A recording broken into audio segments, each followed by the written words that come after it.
Hello everyone, good morning. कैसे हैं आप सब? उम्मीद करते हैं सभी बहुत ही अच्छे होंगे। राधे राधे।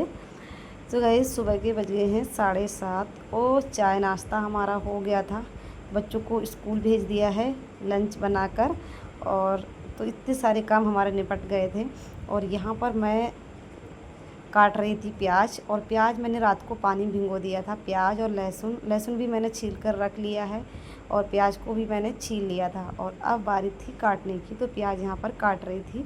और मुझे बनाने हैं आज करेले। तो गाइस, प्याज और लहसुन हमारे कट गए हैं और अब हम काटेंगे हरी मिर्च, जो कि सबसे मुश्किल काम है, हरी मिर्च काटना। तो गैस, किचन वाली सीजर नहीं मिल रही थी। वैसे तो मैं कैंची से ही काटती हूँ। जब ज़्यादा मिर्च काटनी होती है तो कैंची से ही काटती हूँ। अगर एक दो काटनी होती है तो चाकू से ही काट लेते हैं। पर जब ज़्यादा काटते हैं ना तो हम कैंची से काटते हैं। तो अपनी एक किचन की कैंची जो है वो किचन में ही रखती हूँ, लेकिन आज वो मिल नहीं रही थी, तो इस वजह से फिर मुझे चाकू से ही काटना पड़ा। क्योंकि ना चाकू से फिर काटो तो थोड़ी जलन होती रहती है हाथों में, इस वजह से, या फिर हाथ कहीं पर भी लग जाए तो वहाँ पर जलन होने लगती है। फिर उसके बाद मैंने करेले पहले ही उबाल लिए थे सुबह में, और उबाल कर मैंने इसको डलिया में रख दिया था ताकि अच्छे से इसका पानी निकल जाए। और अब मैंने इसको तेल में कर लिए हैं फ्राई। सच में गाइस, अगर इस तरीके से आप भी करेले बनाओगे ना तो बहुत स्वादिष्ट बनते हैं। मैं हमेशा कढ़ाई में ही बनाती हूँ और बहुत ज़्यादा स्वादिष्ट बनते हैं। और करेले तो ऐसी चीज़ है कि 2-4 दिन हम रख कर खाते हैं। ये बहुत ही सभी को पसंद होते हैं करेले। तो उसके बाद मैंने प्याज और लहसुन एक साथ में ही डाल दिया। इसे अच्छे से फ्राई कर लेंगे, थोड़ा हल्का हल्का फ्राई हो जाएगा। उसके बाद हम करेले इसी में डाल देंगे और हरी मिर्च, बाकी तो मसाले जो भी होते हैं। ये हमने सूखे हुए आम डाल दिए। अब इसमें हल्दी पाउडर डाल देंगे और नमक डाल देंगे। और जब ये करेले बन जाएंगे, मतलब आधे बन जाएंगे, तब इसमें हम डालेंगे सौंफ और धनिया का पाउडर। जब ये करेले हमारे बन जाएंगे तब इसमें सौंफ और धनिया का हम पाउडर डालेंगे। और इस तरीके से जब हम बनाते हैं ना तो बहुत ज़्यादा स्वादिष्ट लगते हैं। और बिल्कुल धीमी आंच में हमें इसे कम से कम 30 मिनट तक बनाने हैं। बिल्कुल भी कड़वे नहीं लगते हैं, क्योंकि हम उबाल लेते हैं तो इसका पानी, जो जितना भी कड़वा पानी होता है, वो निकल जाता है। जब भी हम आप करेले उबालें तो थोड़ी सी हल्दी और नमक डाल के उबालेंगे तो कभी भी कड़वे नहीं लगेंगे। तो यहाँ पर देखिए कितने अच्छे से हमारे जो करेले हैं बन चुके हैं। लेकिन अभी थोड़े थोड़े से मुझे लग रहे थे अभी नहीं बन पाए, तो थोड़ी देर मैंने 5 मिनट के लिए इसे फिर से ढक दिया, देख सकते हैं। और अब हम इसमें डाल देंगे वही पिसा हुआ सौंफ और धनिया फ्रेंड्स। और उसके बाद इसे 10-15 मिनट हम और पकाएंगे। तो एक तरफ हमारे करेले बन रहे हैं और दूसरी तरफ हम बनने रख देंगे मसूर की दाल। तो सारी चीज़ें डालकर दाल रख देंगे बनने गाइस, क्योंकि आज फटाफट से मैं खाना बना रही हूँ, इसलिए, क्योंकि हमें जाना है ससुराल। थोड़ा काम है तो इसलिए मुझे जाना है। तो एक तरफ मैंने करेले बन रहे हैं और एक तरफ दाल रख दी है। और एक तरफ जब तक मैं आटा गूँध लूँगी, बच्चे चले गए हैं, बच्चों को जल्दी से स्कूल 12 बजे आज ले आएंगे, तो 12 बजे ही मैं घर से निकलूँगी। तो वैसे तो मैं 12 बजे खाना, मतलब चावल और रोटी 12 बजे के बाद ही बनाती हूँ, जब बच्चे स्कूल से आते हैं। बच्चे आते हैं 1 बजे, लेकिन आज हम लोगों को जाना है तो इसलिए जल्दी जल्दी सारे काम निपटा लिए।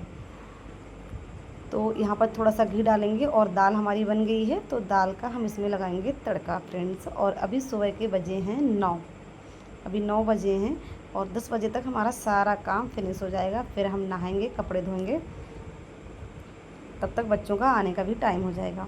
और मैं मसूर की दाल में गाइस प्याज नहीं डालती हूँ, सिर्फ टमाटर से ही फ्राई करती हूँ, क्योंकि मुझे ना टेस्ट अच्छा नहीं लगता है प्याज का, तो मैं इसलिए नहीं डालती हूँ। बहुत से लोग प्याज लहसुन भी डालते हैं और मुझे लहसुन तो बिल्कुल भी नहीं पसंद है,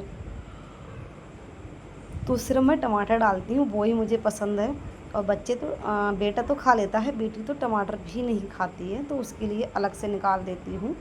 तो हमारे घर में ये सबसे बड़ी समस्या होती है कि एक इंसान ये चीज़ खाता है तो दूसरा नहीं खाता है, फिर सबके लिए अलग अलग मुझे करना पड़ता है। इस वजह से बहुत सारा टाइम हमारा ख़त्म हो जाता है, क्योंकि जब सारे लोग एक जैसी चीज़ खाते हैं ना तब इतना टाइम नहीं लगता है, और जब अलग अलग तरीके की चीज़ें खाते हैं तो उसमें उतना ही ज़्यादा टाइम लगता है।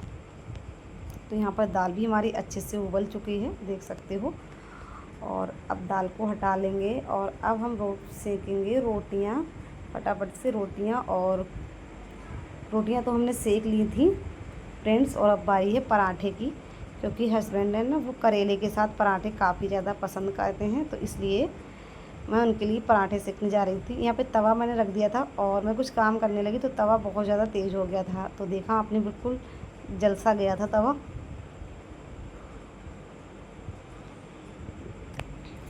तो ससुराल जाना था, कुछ काम था गाइस, और इतनी गर्मी हो रही है, कभी भी नवरात्रियों में इतनी ज़्यादा गर्मी नहीं पड़ी फ्रेंड्स, बहुत ज़्यादा गर्मी हो रही। क्योंकि ना घर पे इसलिए जाना है, बहुत दिन से गए नहीं हैं, जन्माष्टमी में गए थे तब से नहीं गए फ्रेंड्स, और जो गेहूँ वगैरह रखे हैं घर में ना, तो उसको भी देखना पड़ेगा, इतनी बारिश हुई है कहीं उनमें घुन ना लग गए हों, तो एक बार सुखा लेंगे तो टेंशन नहीं रहेगी।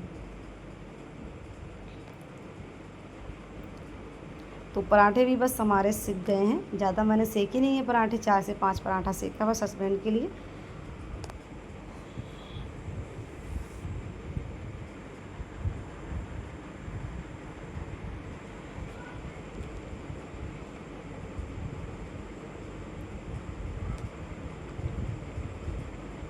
तो मैं पराठे ना हमेशा तेल में ही सेकती हूँ। पहले मैं तेल बिल्कुल भी नहीं खाती थी, रिफाइंड काफ़ी ज़्यादा यूज करती थी। फिर मेरे हस्बैंड को ना हार्ट प्रॉब्लम हो गई है, तो फिर डॉक्टर ने मना कर दिया, और तब से बिल्कुल भी नहीं आता है रिफाइंड, और मैं तेल में ही खाना खाती हूँ। फिर मैंने वीडियो वहीं पे रोक दी थी, क्योंकि और फिर आगे वीडियो शूट करती तो काफ़ी ज़्यादा ब्लॉग भी लंबा हो जाता और फिर मुझे देर भी हो जाती। तो फिर सारा काम करके और हम निकल गए थे ससुराल के लिए। तो यहाँ पर देख सकते हैं आ गए हम ससुराल अपनी गली में, और तो फाइनली अपने घर पे पहुँचने वाले हैं गाइस। और सच में हमारे यहाँ ना बहुत अच्छा लगता है घर के पास, एक तो बिल्कुल शांति रहती है, और हमारे घर के बाहर इतने ज़्यादा पेड़ पौधे हैं, इसलिए बहुत ज़्यादा अच्छा लगता है। कहीं कहीं गांव में भी अच्छा नहीं लगता है, मतलब घर ऐसी जगह पे होता है उतना अच्छा नहीं लगता है, मतलब बैकग्राउंड वगैरह या फिर चीज़ें अच्छी नहीं होती हैं तो अच्छा नहीं लगता है। फिर मैंने यहाँ पर ससुर जी बैठे थे, उनका आशीर्वाद लिया, और मम्मी थी नहीं घर पे, यानी कि सासू माँ, वो कहीं गई हुई थी। तो फिर मैंने सामान रख के सीधा बाहर आ गई थी, क्योंकि बहुत ज़्यादा गर्मी। अब आप लोग देख सकते हो कितने सारे पेड़ पौधे लगे हुए हैं। यहाँ पर हल्दी लगी हुई है, ये 10 बजिया लगी हुई है, तुलसी के पेड़ हैं, लिप्टिस के पेड़ हैं गाइस, तुलसी के तो काफ़ी ज़्यादा पेड़ हैं। और यहाँ पर लौकी लगाई थी सब्जी में, लौकी थे, और कुमिड़े होते हैं ना वो लगा दिए, क्योंकि सर्दियों में उसकी ज़रूरत पड़ेगी, बरी तोड़ेंगे तो। देख सकते हैं बहुत ज़्यादा, और तुरई लगी हुई है, और यहाँ पर 10 बजिया पिंक वाली है। तो इतने ज़्यादा पेड़ पौधे हैं, तो यहाँ पर ना गर्मी में बहुत सुकून मिलता है। आपने पहले की वीडियो में देखा होगा, मैं अपना घर का काम निपटा के और अक्सर अपना टाइम यहीं पे बिताती थी। जब मुझे अच्छा नहीं लगता था, मैं अकेली होती थी, तो मैं अक्सर बस अपने पेड़ों के पास आके बैठ जाया करती थी, और बहुत ज़्यादा सच में सुकून मिलता था। लेकिन अब यहाँ पे आ गए, यहाँ बिल्कुल भी अच्छा नहीं लगता। तो मेरे घर के पास जो मेरी खाली जगह पड़ी है, यहाँ पर इतने पेड़ पौधे हैं, तो इसलिए बहुत अच्छा लगता है फ्रेंड्स, बहुत ज़्यादा अच्छा लगता है। तो देख सकते हैं ना कितना अच्छा लग रहा है, और इतनी ठंडी ठंडी हवा लग रही थी, इतनी गर्मी लग रही थी घर में, लाइट बिल्कुल नहीं आ रही थी। और तो मैं पलक से कह रही थी ये है मेरी सुकून भरी जगह, क्योंकि मैं अपना अक्सर टाइम यहीं पे बिताती थी। और यहाँ पर इस सैजन का पेड़ है, और इधर ये जिमीकंद लगा हुआ है। जिमीकंद बहुत सारे लोग नहीं जानते होंगे, बहुत सारे लोग जानते होंगे। अमरूद का पेड़ है, तो अमरूद ख़त्म हो गया इस। और यहाँ पर कड़ी पत्ते का भी पेड़ है, आपको दिखाते हैं। ये है कड़ी पत्ता का पेड़, जो कि शहर में लोग बहुत कोशिश से इसे खाते हैं, पर मुझे इसकी स्मेल बिल्कुल भी पसंद नहीं है, तो मैं इसको यूज नहीं करती हूँ। तो शहर में लोग ना इसका बहुत इस्तेमाल करते हैं, मतलब फ़ायदेमंद तो बहुत होता है, लेकिन गाइस मुझे पसंद नहीं है, तो मैं किसी भी सब्ज़ी में नहीं लगाती हूँ। यहाँ पर चारों तरफ जिमीकंद लगा हुआ है, और बेटा बहुत ज़्यादा खुश था, क्योंकि उसे बहुत दिनों के बाद मिट्टी में खेलने को मिला। मेरे बेटे को ना मिट्टी में खेलना बहुत ज़्यादा पसंद है, और मैं कभी उसे रोकती भी नहीं थी, क्योंकि बच्चों को ना मिट्टी में खेलें तो बहुत ही अच्छी बात होती है। उसे आयरन मिलता है, कैल्शियम भी मिलती है। और बहुत से लोग क्या मिट्टी में बच्चों को नहीं खेलने देते हैं कि गंदा हो जाएगा, लेकिन मैं ऐसा नहीं करती थी। गंदा हो जाएगा तो नहा लेगा, हाथ पैर धुल के दूसरे कपड़े पहना देंगे, लेकिन बच्चा जितना ज़्यादा खेले उतना ही अच्छा है। मोबाइल से जितना ज़्यादा बच्चा बचे उतना ही अच्छा। जब हम बच्चे को खेलने नहीं देंगे बाहर, ये सोचेंगे कि बच्चा गंदा हो जाएगा, फिर तो बच्चा मोबाइल ही देखेगा, क्या करेगा। लेकिन तो इसीलिए मेरा बच्चा मोबाइल बहुत कम देखता है, वो ज़्यादा से ज़्यादा अपना समय खेलने में बिताता है। फिर यहाँ पर सासू माँ बैठी हुई थी और ये पड़ोस की दीदी थी वो बैठी हुई थी। हम लोग देख रहे टीवी और मैं खा रही थी टॉफ़ी, मम्मी ने दी थी, मम्मी सत्संग में गई थी तो वहाँ से लाई थी, तो वही मैं खा रही थी। यहाँ पे बाबू कैरम खेल रहा था। फिर मैं छत पे गाइस गेहूँ डाले थे, बहुत तेज़ धूप थी और मैंने वहाँ पे वीडियो शूट नहीं की थी क्योंकि बच्चे इधर उधर गए हुए थे और अकेले बन नहीं पा रहा था। फिर ये था 4 साढ़े 4 बजे का समय, मैं इसे इकट्ठे कर रही थी। अब गेहूँ सारे इकट्ठे करके और मैं कट्टे में भर के रख दूँगी, फिर हस्बैंड इन्हें उतार लेंगे।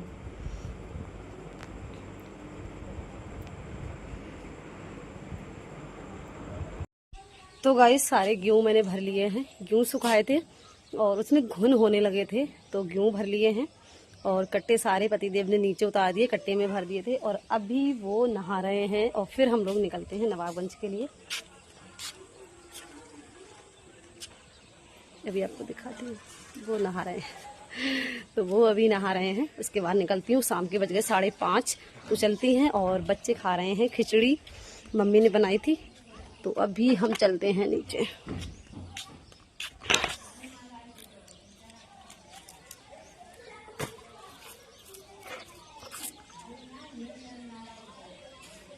सच में गाइस बहुत मिस करती हूँ अपने घर को। एकदम शुद्ध साफ हवा, खुली हवा की बात ही अलग होती है। अपना घर अपना, और जो सुख शांति गांव में है वो शहर में बिल्कुल भी नहीं है। और शहर में तभी अच्छा लगता है जब खुद का घर हो। किराए का घर में रहना, किराए के घर में रहना ही बहुत बड़ा टास्क होता है सच में। और यहाँ पर मैं सासू माँ से ले रही थी विदाई और अब मैं जा रही हूँ अपने रूम पर, यानी कि नवाबगंज।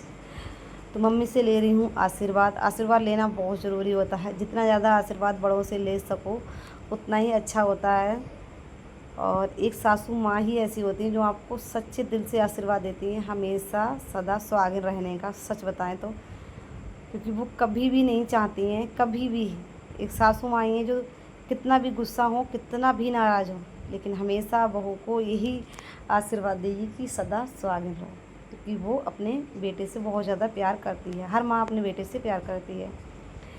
और यहाँ पर ये थी हमारी जेठौतिन, तो ये खा रही थी खाना, तो कह रही थी चाची रुक जाओ, मैं अभी आपके साथ चलती हूँ बाज़ार तक। तो वो हाथ धुल के आ गई थी, फिर हम लोग निकल जाएंगे। तो देखिए हम लोग जा रहे हैं रास्ते में और यहीं पे वीडियो को रोक देंगे, आगे की नहीं करूँगी, घर जाके करूँगी। तो यहाँ पर पहुँच गई थी, घर पर नहा के पूजा कर लिया है और शाम के बज गए थे 7:30। और अब हम लोग खाएंगे खाना, फिर थोड़ा सा टहलेंगे और फिर वही अपनी वीडियो एडिटिंग करेंगे, फिर सो जाएंगे गाइस। तो कैसी लगी मेरी वीडियोस कमेंट करके ज़रूर से बताइएगा। अगर ज़रा से भी वीडियो मेरी पसंद आई हो गाइस तो लाइक से ज़रूर करिएगा, और जो लोग चैनल पर पहली बार आए हैं वो चैनल को सब्सक्राइब करके बेल आइकन को प्रेस करिएगा ताकि आने वाली वीडियो का नोटिफिकेशन मिलता रहे। चलिए guys, good night, Radhe Radhe. फिर मिलूँगी नेक्स्ट वीडियो में, और वीडियो लाइक करना बिल्कुल भी ना भूलें। जय माता दी।